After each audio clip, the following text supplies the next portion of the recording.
Welcome to Ascend Leadership Monthly. This is a year-long monthly webinar series aimed at leadership growth, development, building practical skills for impact outside here in the real world. Leadership is something we talk about a lot. It's in books and podcasts and blogs, but it's not always easy to define. For some, leadership is tied to a title or a position, and for others, it's about authority, influence, responsibility. To me, leadership is all of those things and none of those things. It's about what's on your business card, not necessarily. Where do you sit in the organizational chart? Not necessarily. I look at leadership as an outcome. It's revealed in how others respond to us and how it shows up in the trust we inspire, the energy we create, the environment that we foster where others can thrive. Leadership isn't about the power we hold. It's about the impact we make. So in this series, I want to explore leadership through a framework I developed called the Ascend Leadership Model. In today's session, Leadership Essentials. We're going to lay the foundation for the rest of the series. I'm Jina Etienne. After a 26 plus year career as a practicing CPA in public accounting, I am now a consultant, a trainer, and a speaker.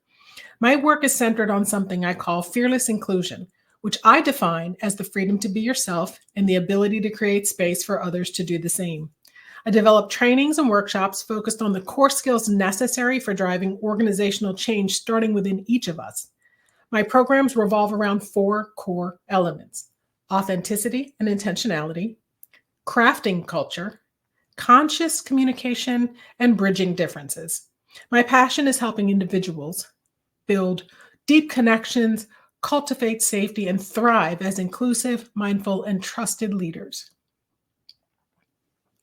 I said leadership isn't about titles or authority. It's about the impact, how you show up. The Ascend model captures this philosophy, breaking leadership into core elements: authenticity, self-leadership, connection, empowerment, navigation, and decisive action. Most leadership development programs take a traditional approach and they organize conversations around the familiar categories: communication, strategic thinking, conflict resolution, team building, time management, cultural competency, and so on. These are all critical elements of leadership. However, instead of treating them as separate skills and competencies, Ascend integrates them into a holistic approach to leadership development centered on how we show up, how we connect, and how we take action. So you'll see some crossover here because there are those competencies and skills that I listed. They cross over here in some of these Ascend elements. For example, authenticity pulls in things like emotional intelligence, trust, your personal brand as a leader. Connection, that ties in communication, building an influence, emotional intelligence, collaboration. Emotional intelligence is also involved in decisive action, empowering others. So what I try to do is to weave all of this together because leadership is complex, it's nuanced. So these are just a couple of examples. There's a lot more behind each element.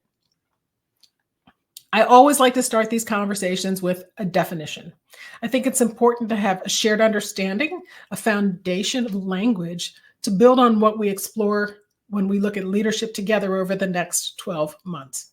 So, according to Merriam-Webster, leadership is defined as the office or position of a leader, capacity to lead, or the act or the instance of leading.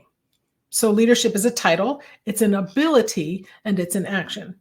Someone's considered a leader because their job says they are. They're chief ABC officer, vice president of 123, director of XYZ. You get the idea. Their title tells you they hold a leadership position in their organization. Leadership as an ability, you know how to lead, that you have the skills people expect leaders to have to do the things people expect leaders to do. That was a tongue twister. Then again, though, do we really know what people expect leaders to know or to do? Because we think we do, but do we? Then there's leadership in action. And basically, this is you're actually leading someone or something. This definition does not require a title.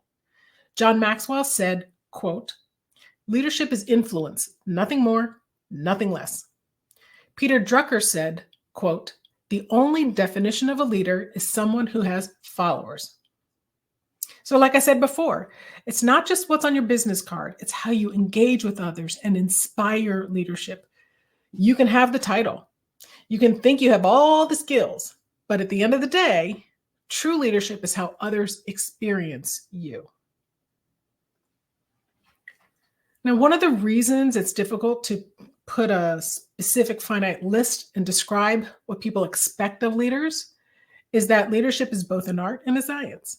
So, on the art side, it's relational, it's understanding people, reading emotions, it's inspiring, it's motivating, it's all of those things that are intuitiveness type things.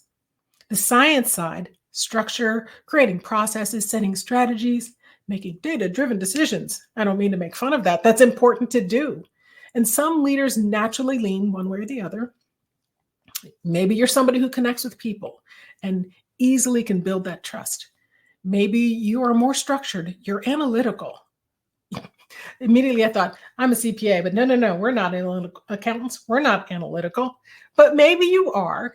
You're focused on and more comfortable around execution, not good or bad. Either way, the truth is, good leaders, you don't choose between them. You have to balance both. So you have to know when to lead with intuition and when to rely on data, when to step back and listen, when to make a decisive call, when someone needs inspiration, or do they need direction? Leadership isn't about picking one approach over the other. It's integrating them. It's blending that logic with emotional intelligence, structure with adaptability. It's being able to take this big picture vision that you have as a leader and turn it into everyday execution. The tasks, the projects, the activities, the stuff that you and I actually do day to day. You may have heard of the framework where you've heard people saying leading from the front, the side, and the back. And sometimes this is spoken of in the context of a type or a style of leadership. I like to define these a little differently, more as behaviors and actions. And you kind of flow through these three ways depending on the context, the relationship, the situation, whatever it's called for in the moment. So, inspiring. This is the leading from the front. You're setting the vision. You're leading by example. This is when people need clarity and direction. So it's you articulating the why behind the work. You're motivating the team.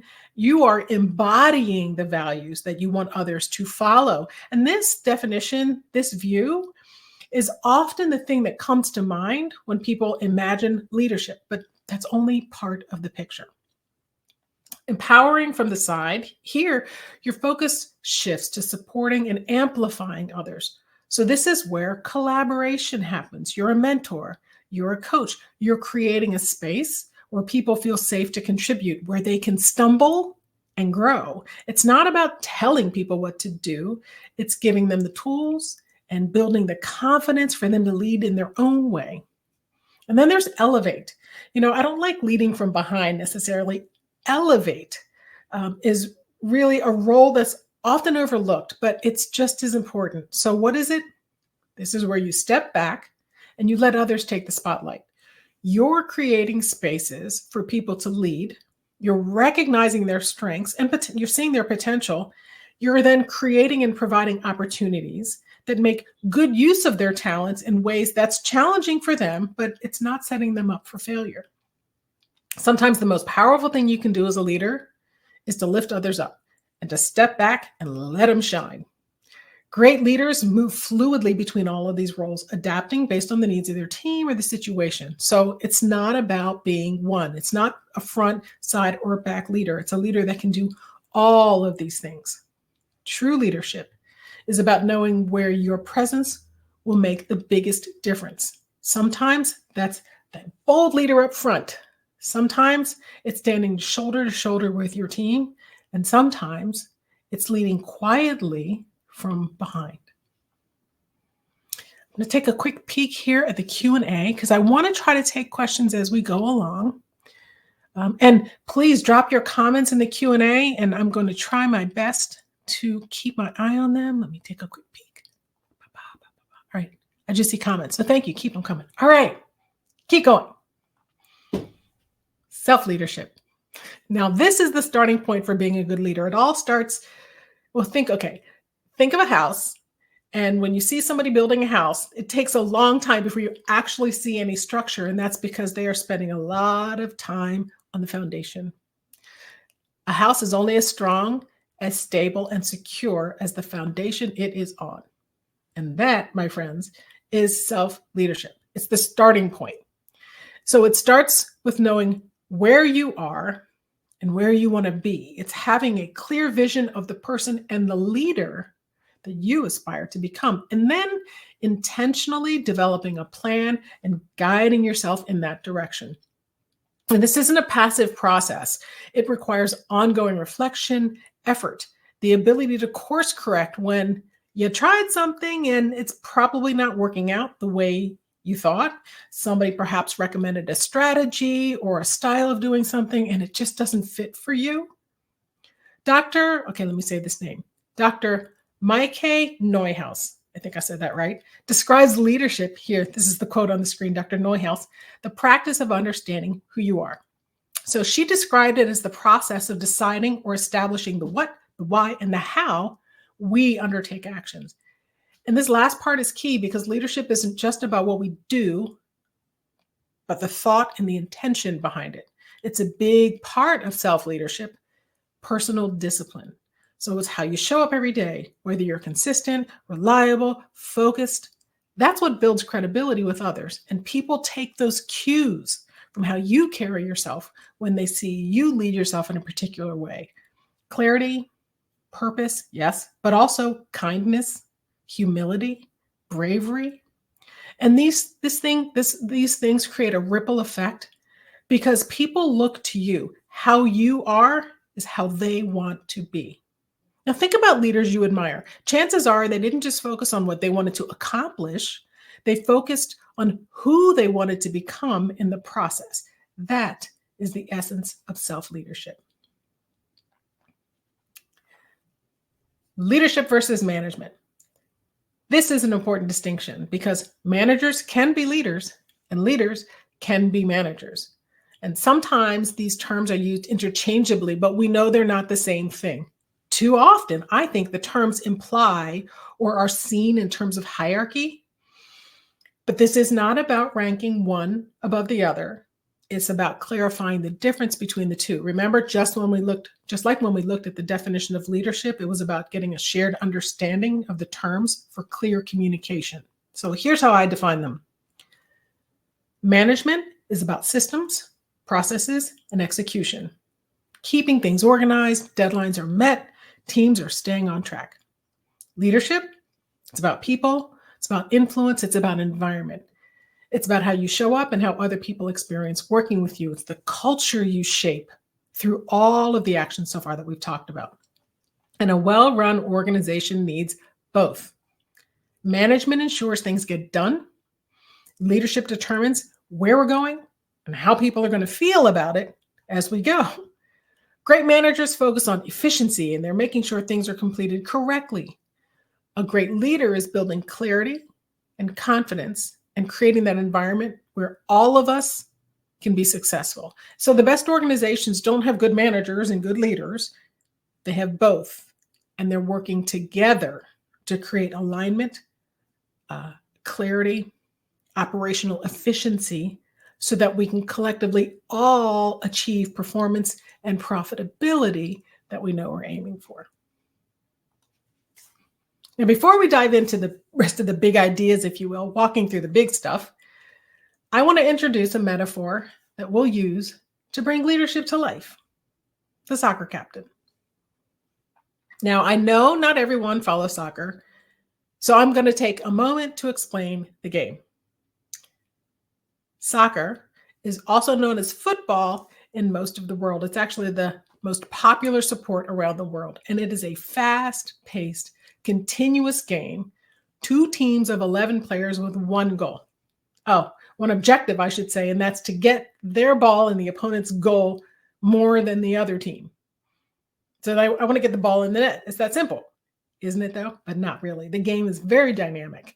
And unlike other sports, no timeouts, There are no set plays, and there are very few stoppages. So the game is constantly flowing. And so that requires those 11 players on the field. They all need to individually and collectively read what's happening, adapt to changing conditions, often make split-second decisions in a team environment. A quick decision by one player can impact the rest of the team in real time. Now, every team has a captain. In some sports, a captain can be more ceremonial than others. And in soccer, the captain plays an important and active role. They don't control the style of play or the design set pieces. That's the manager's job. But they are responsible for keeping the team focused, for setting the tone and directing flow, supporting players, and trying to make a host of other real-time decisions on the pitch. A great captain leads by example. They inspire confidence. They boost energy so that everybody is aligned and motivated. This is especially true when the game is tough and it isn't quite going as planned. All right, so why am I using this metaphor? Because leadership, like soccer, is fluid. There is no perfect formula. There is no one right way to do it. Different teams have different styles of play. So there's no single playbook, if you will. And like soccer, great leaders have to be able to read the situation, communicate effectively, and adapt their approach to what's happening to them and around them, sometimes very quickly in real time. That's leadership. That's soccer. And with that, so let's shift into the big ideas of the session that we're going to be using to lay the foundation as we explore more over the course of the series.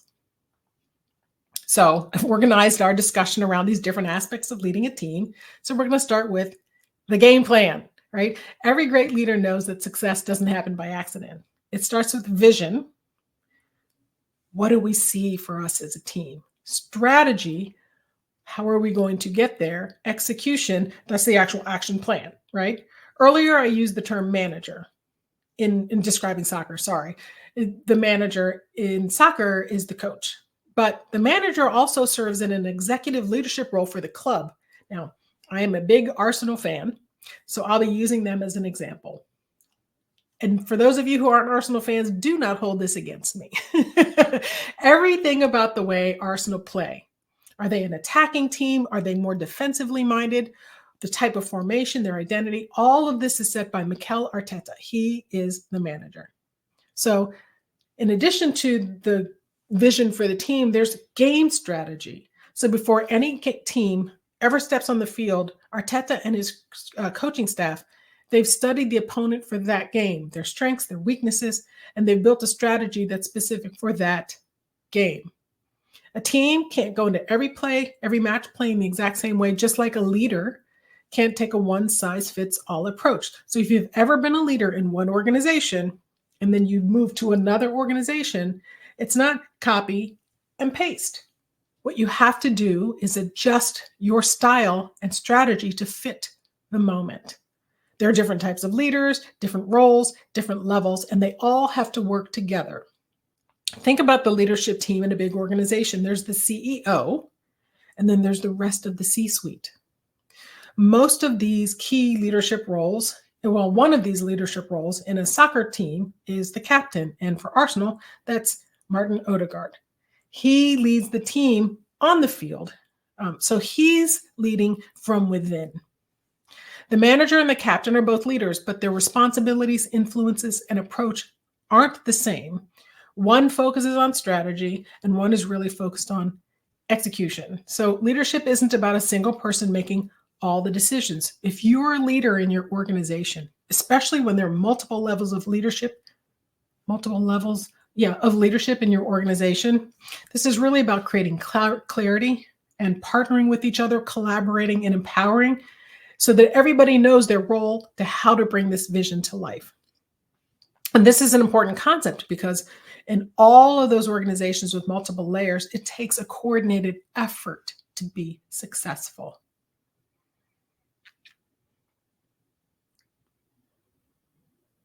Okay, sorry, I was looking at the comments. Now, everyone knows what this is, right? This is the huddle. This is just before the kickoff.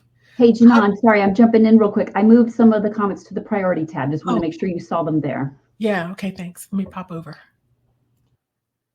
Y'all, I have my glasses on because I want to pretend like I can see, but hold on. Few stoppages. Jim, put in another question so I know what you mean. All right. I love the soccer illustration. Oh, thank you. I'm going to say Laurent, if that's how you say the name. If your superior says you work hard and you're doing a great job, but no one seems to see you as a leader, when are you going above and beyond and don't know how to possibly work harder? How do you change that? Ha ha. Nicole, hang in there with me because this is something, Nicole, for the moment. Remember this quiet leadership. So we'll come to that. All right. So everyone knows that what this is. Like I said, this is the huddle. This is just before kickoff. That's just before the start of the game.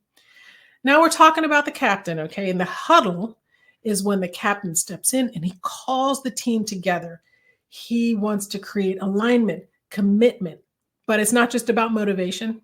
It's about making sure everyone is locked in. They are mentally and emotionally, you heard me say that, ready to execute.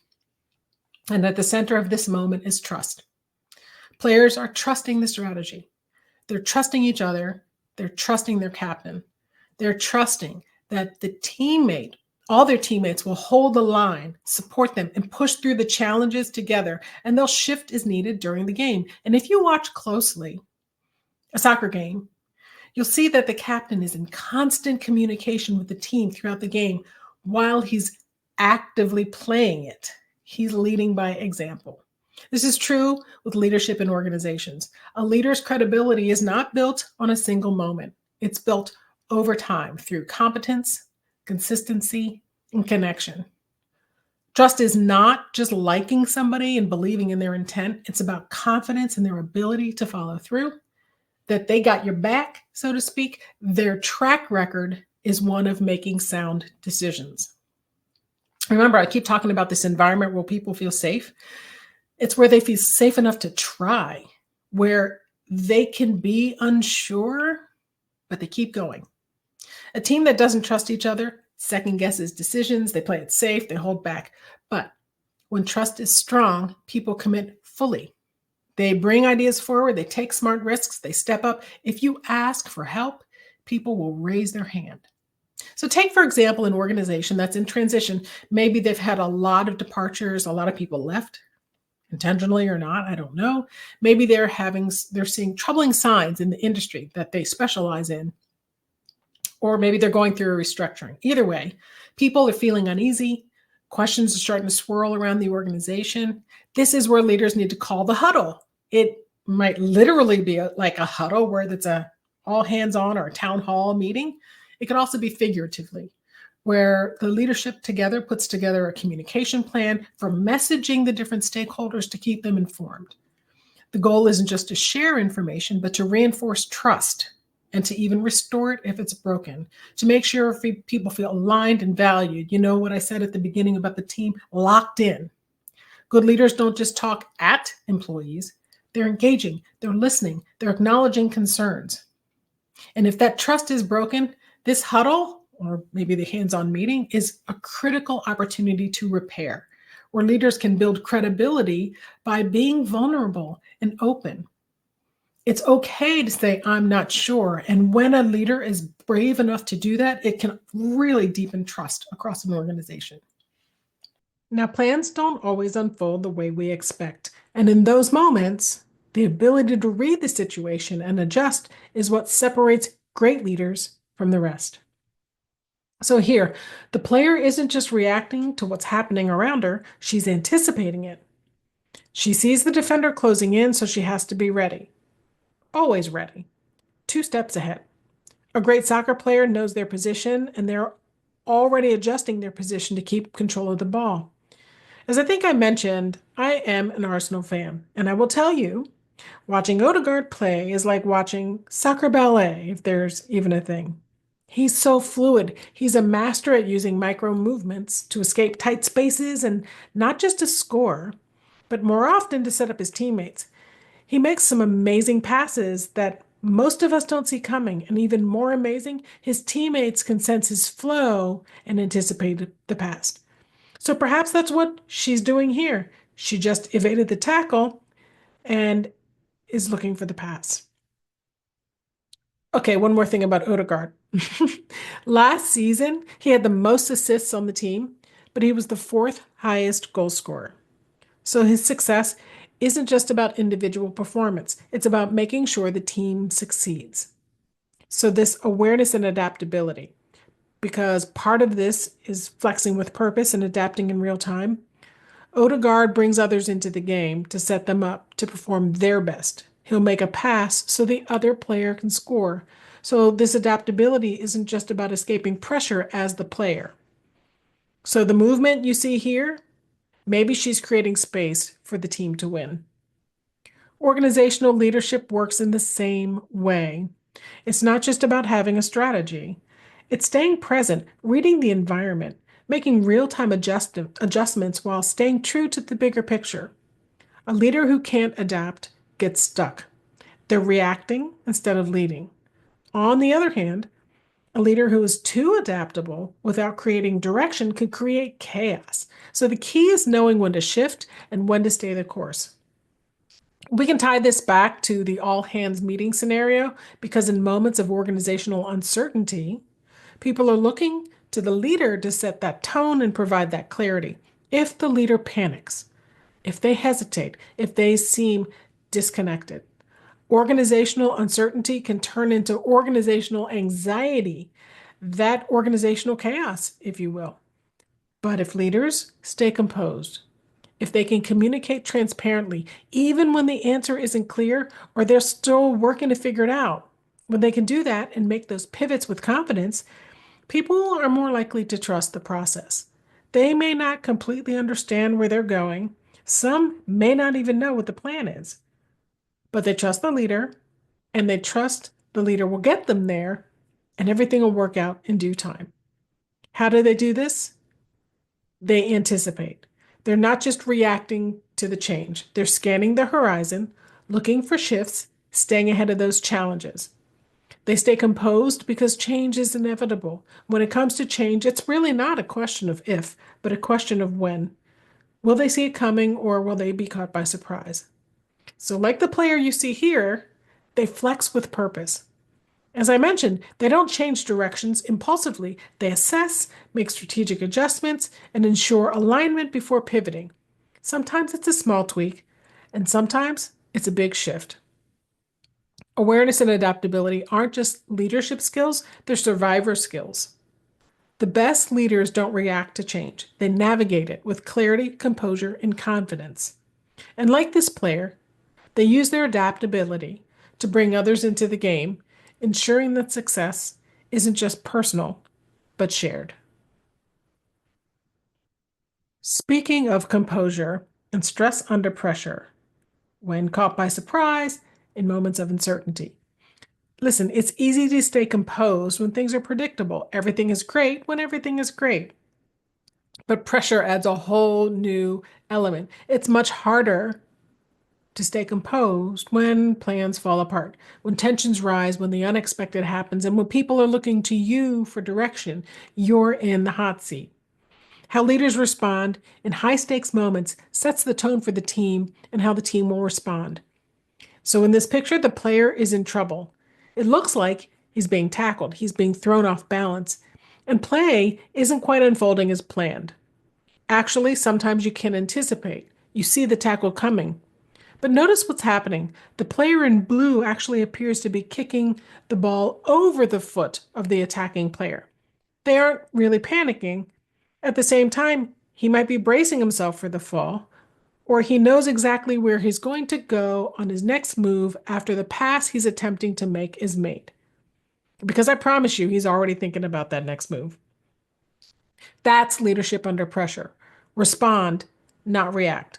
Emotional intelligence isn't just understanding the emotion, it's in managing those emotions in real time. It's made up of three key elements: self regulation, which is keeping your emotions in check so you're not acting impulsively. It's empathy, which is understanding the challenge, how it affects you, and how it's impacting others so you can adjust your approach accordingly. Resilience, which is the ability to recover quickly, shake it off, refocus, move forward. I'm actually going to be talking about emotional intelligence in our session next month. If leaders react with frustration, fear, uncertainty, those things spread. If they stay steady, composed, and focused, that vibe carries through. You know, in the movies, when parents are faced with a frightening or dangerous situation with the kids in the back seat, so the parents turn to them calmly and tell them that everything is okay.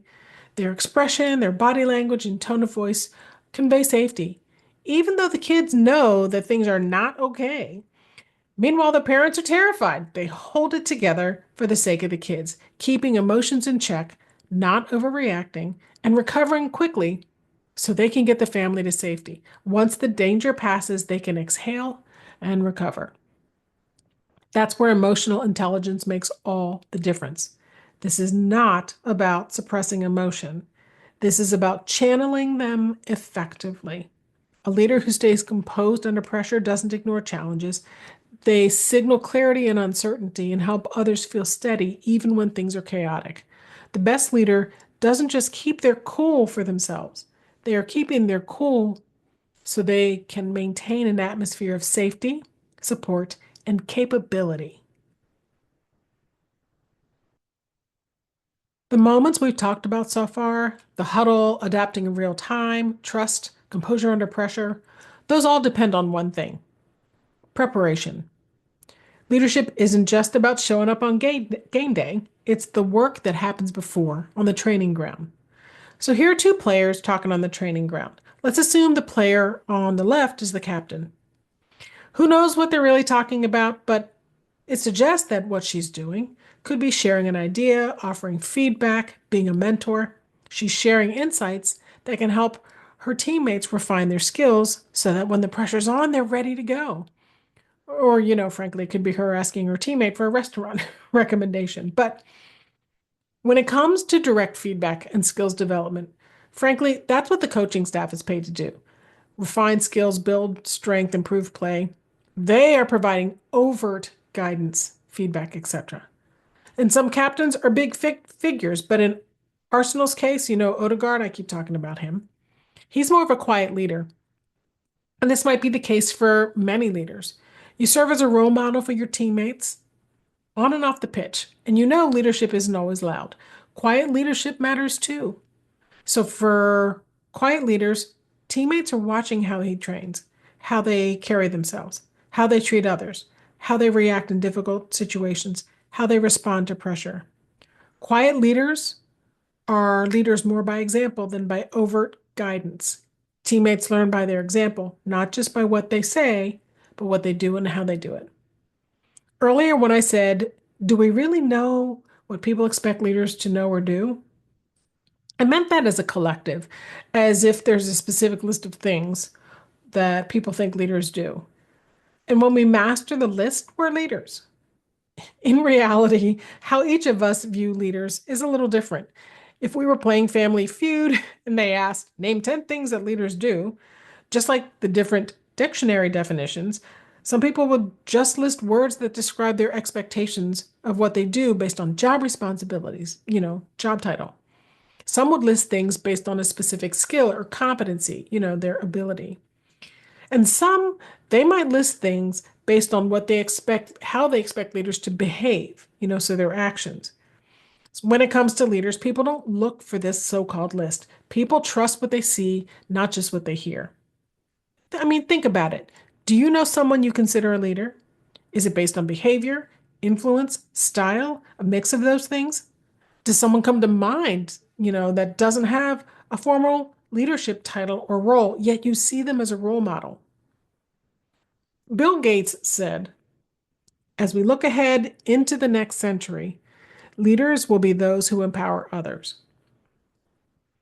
What does this mean? Leaders who invest in developing their people can create teams that are confident and capable and that are prepared for whatever comes next. Remember when I said earlier about Odegaard's teammates sensing his flow and anticipating those passes? That space and that type of relationship is created on the training ground. His movements, Odegaard's movements in training anyway, his leadership off the field, that's what allows the rest of Arsenal to trust him on the pitch, to move in sync, and to know when that moment comes. He's setting them up for success. So a great leader doesn't just lead when the spotlight is on. They also lead quietly in preparation, in the way they set up others to succeed before the challenge even arrives. Now, as I said at the beginning of the session, this session was intended to be a foundation. So for some, it might feel like a reminder, almost basic, and I'm okay with that. So for experienced leaders, the series is an invitation to reorganize the traditional view of leadership around actions and impact. Leadership isn't just about work experience, no matter how many years you've been a leader, it's about refinement. Great leaders don't rely on what they've already learned, they're challenging themselves to revisit, to sharpen the saw, if you will. For newer leaders, I want to offer a framework for understanding leadership competencies holistically, centered around how we show up, connect, and act.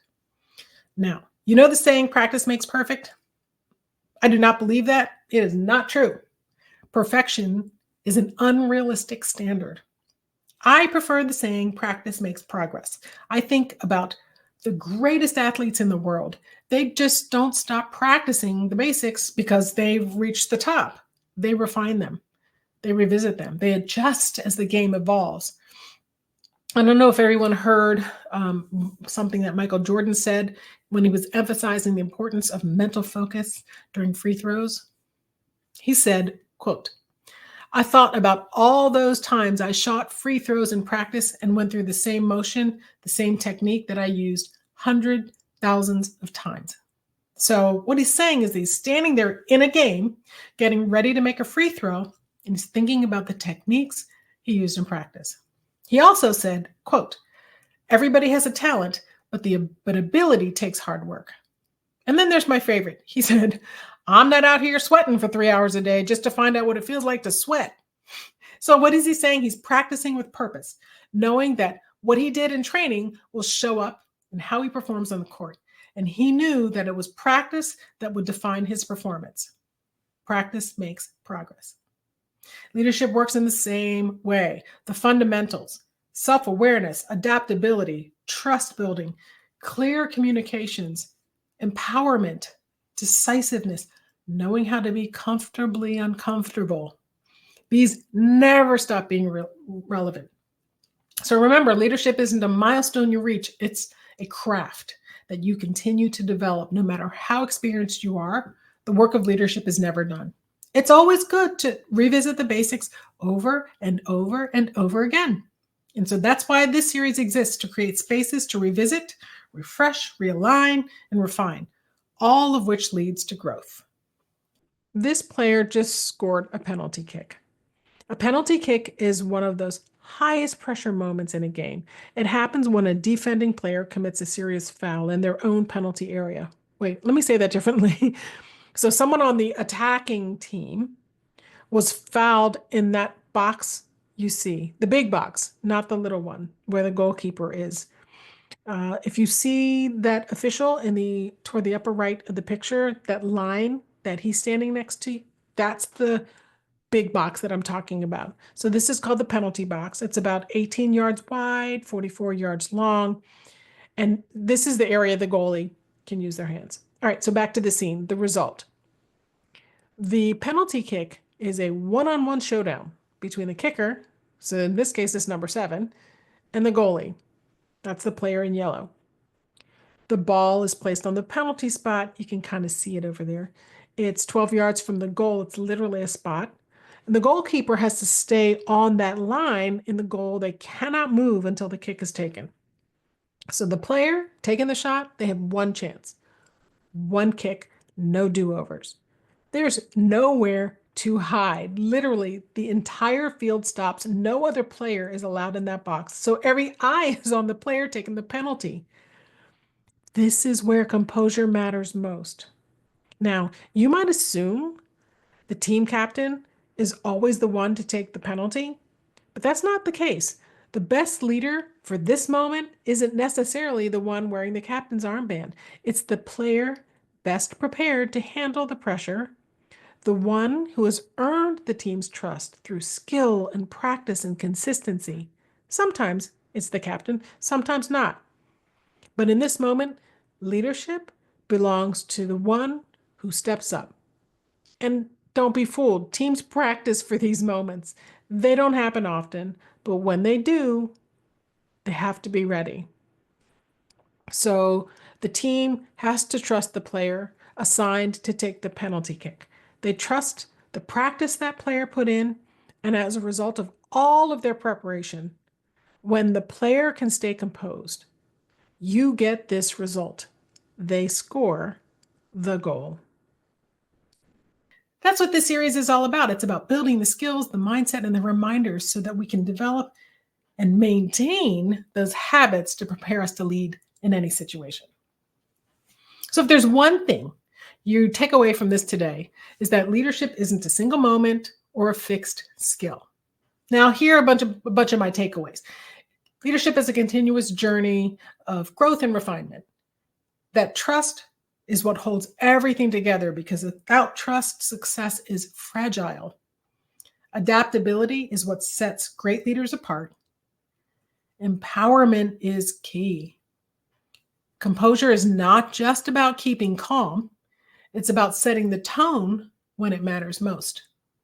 And preparation, it's what makes brilliance possible. So that's the end of today's session. Thank you so much for being part of this conversation. Let me move over to questions to see what else came up. And comments, please feel free to share your comments. Somebody said, I love the soccer example. Okay, somebody's a big fan of Becker, but that's okay. I'm going to move to the next one. Sometimes the difficulty is that the goals among the team members are totally different, but unfortunately, we have to be a team. This is such a good point. Thank you, Maggie, for bringing that up. When there are competing interests and competing priorities, one of the things that is important for leadership to do is to help explain why we are moving forward in this direction and what we're going to do with the other priorities. This is particularly important when there is a leadership team, because in some organizations, although there is a CEO, there might be a lot of other C's. They're an alphabet soup of C's, right? But they work as a team to ensure the organization is moving forward. And so there's never going to be one right way to do it or one thing that we should be doing right now. And so it's going to be a matter of managing those goals and priorities. And that's why we have a strategic plan. It's developing that plan, then executing that plan. What can we do if leadership does not trust their employees? Well, we can't make somebody trust you, just like I can't make somebody like me. You can't make somebody like you. So there are a couple of challenges here. It is incumbent on leadership to build and foster that trust. I offer a training program called the Trust Toolkit, which is talking about strategies to build trust and truly understanding what's involved in trust. I think I have it coming up in one of these sessions. But here's the thing. If you are a leader and there's not strong trust with your team, trust can break or become fragile, but it can be repaired. But if you have a leadership that doesn't trust their employees, the employees are likely to leave. Trust is the single most important factor in determining whether somebody stays or resigns. Let's see. Oh, so Nicole, I hope I answered, if your supervisor says you work hard and you're doing a great job and no one sees you as a leader when you're going above and beyond, how do you change that? Specifically, something you can do is reach out to people that you trust to get a sense of, number one, what do they perceive to be a leader? And do they have suggestions or feedback on what you can do? Is there something you're doing or not doing that maybe is giving you that feeling? Because it might be that people see you as a leader. Maybe it's not the type of leader you envisioned yourself to be. So there's a lot there and a lot of things that you can explore to better understand what does that mean. Let's see. Anything else?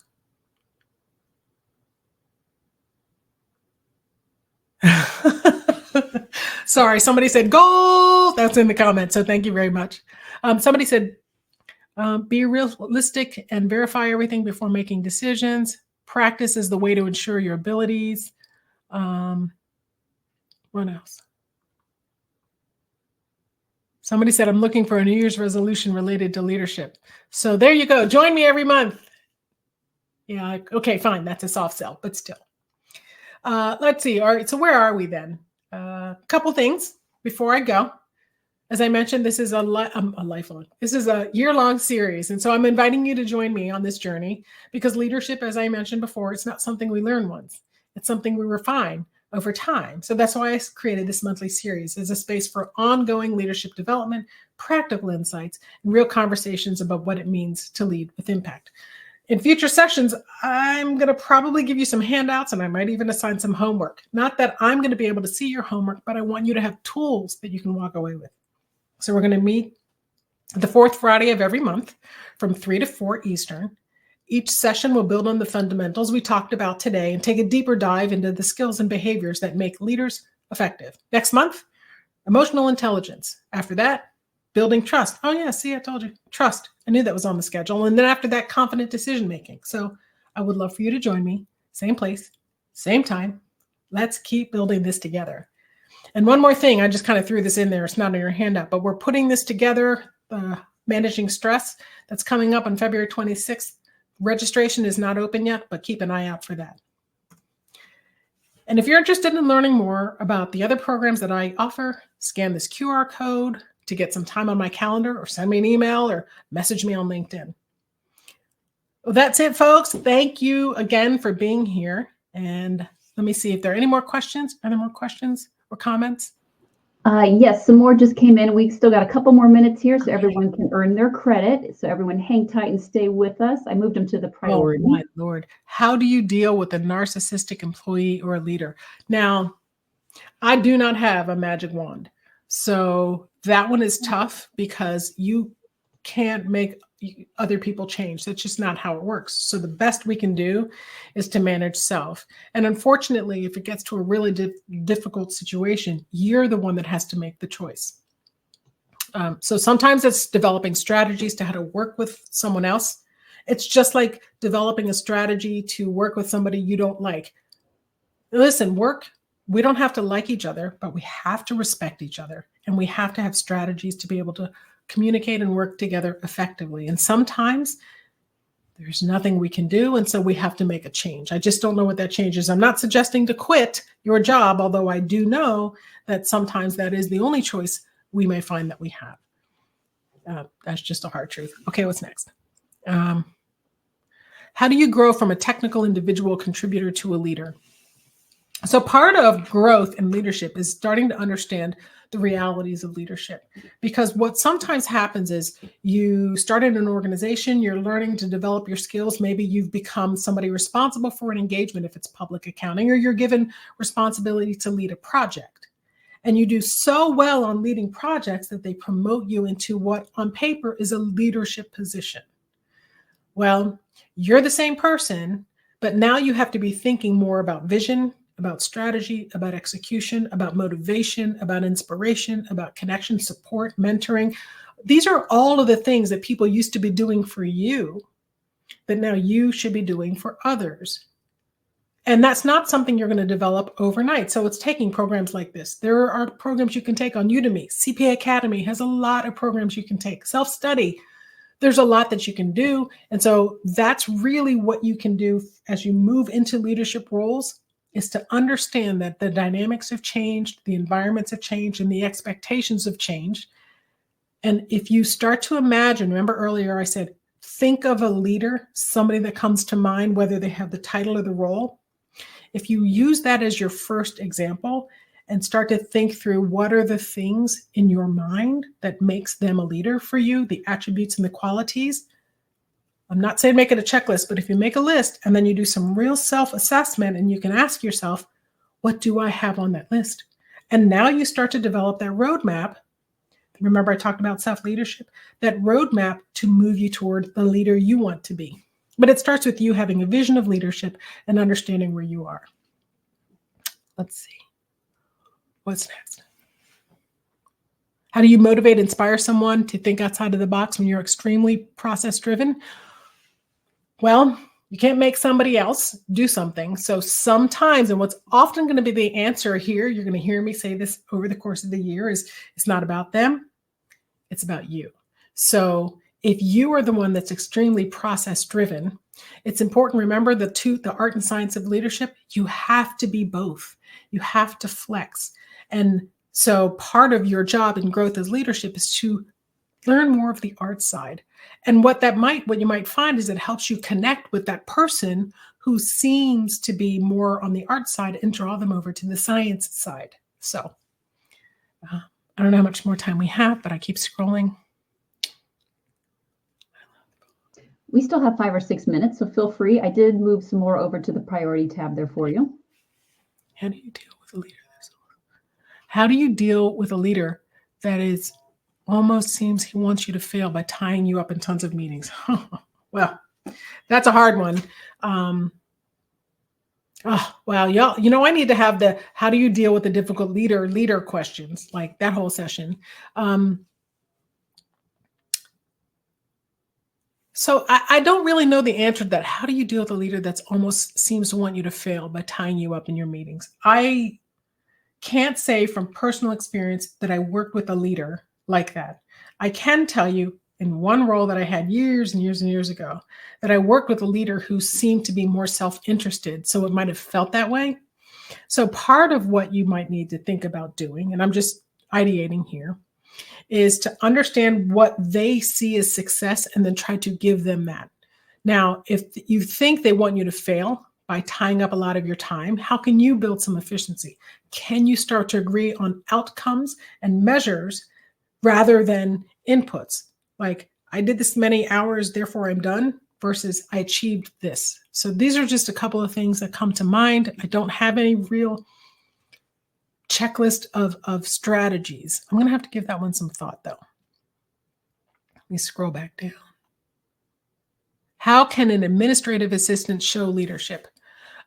By owning things, by ensuring that people don't double, triple, quadruple check, not check. What am I thinking? Second guess. You don't want people talking down to you, if you will. You want to stand firmly, cite your resources, say, no, I've done my research, and know that when you stand up confidently, communicate clearly, people will see you as a leader despite the title.